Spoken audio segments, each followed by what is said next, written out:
Got a Fox News alert on your money. Monthly jobs report is out today, and 22,000 jobs were added last month. That is far fewer than expected. Unemployment rate ticking up a tenth of a point to 4.3%. Here's the market reaction. We're trending higher. That might portend more rate cuts on the interest rate. Kevin Hassett's with me now, Director of the National Economic Council. Sir, thank you for your time from North Lawn. Good morning to you. Let's go ahead and get your hot take. It's not the number you wanted. It was not the number that was expected. How come?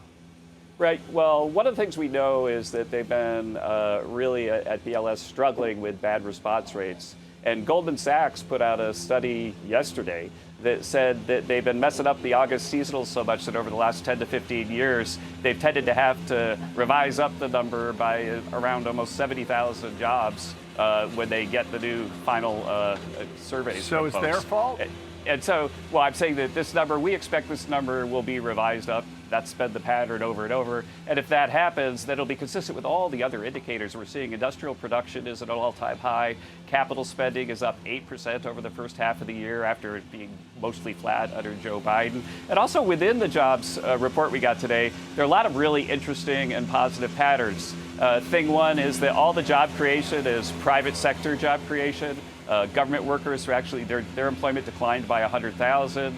All of the job creation is native-born workers, whereas about half of the job creation under Biden was foreign-born workers. And so there are a lot of real positive things to see. And the final thing is that the wage numbers are fantastic. The wage growth is almost at 4%, which means that the typical wage earner in America right now has gotten a $500 raise already because of Donald Trump's policies. Okay, so the revisions for June and July collectively were lower. We're lower, and you're right. saying the revisions for next month will come back. We'll see whether or not that's the case. Yeah, and there's another big revision next week. But the point is that these numbers, the reason why they're getting revised so much is that these numbers are based on surveys, and people are kind of not filling out the surveys until the last minute, and so that the share of surveys that have actually been filled out at the beginning of the month is way lower than it used to be. Okay, I know you got a lot of responsibility for the policy and the economy. I know you've got no responsibility for the guy cutting the grass behind you. So thank you for competing with him. No, but I do cut grass myself. I get it. That's cool. Yes, it's methodical. It's fun. I do believe. The president was asked about the numbers just yesterday. Just roll the soundbite on what he said. The real numbers that I'm talking about are going to be whatever it is, but will be in a year from now when these monstrous, huge, beautiful places, they're palaces of genius. And when they start opening up, you're seeing, I think you'll see job numbers that are going to be absolutely incredible. Right now, it's a lot of construction numbers, but you're going to see job numbers like our country has never seen before. So given the move of the past 30, there's that guy again, given the move of the last 30 days when he terminated the head of the Bureau of Labor Statistics, does he stand by that decision?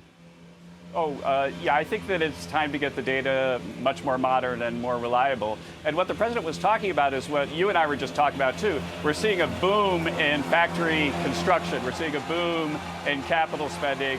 And when they got to get the factory built before they can create the spot to put the worker, and so that there's a little bit of a lull, a little bit of a pause in employment as those factories get online. But we're definitely seeing so much capital investment that the jobs will surely come. I want to ask specifically about that in a moment here, but I'm going to read a headline from the Washington Post about tariffs. All right, it goes this way. Trump's tariffs help U.S. avoid worst of global bond market rout. Revenue forecasts dampen debt fears.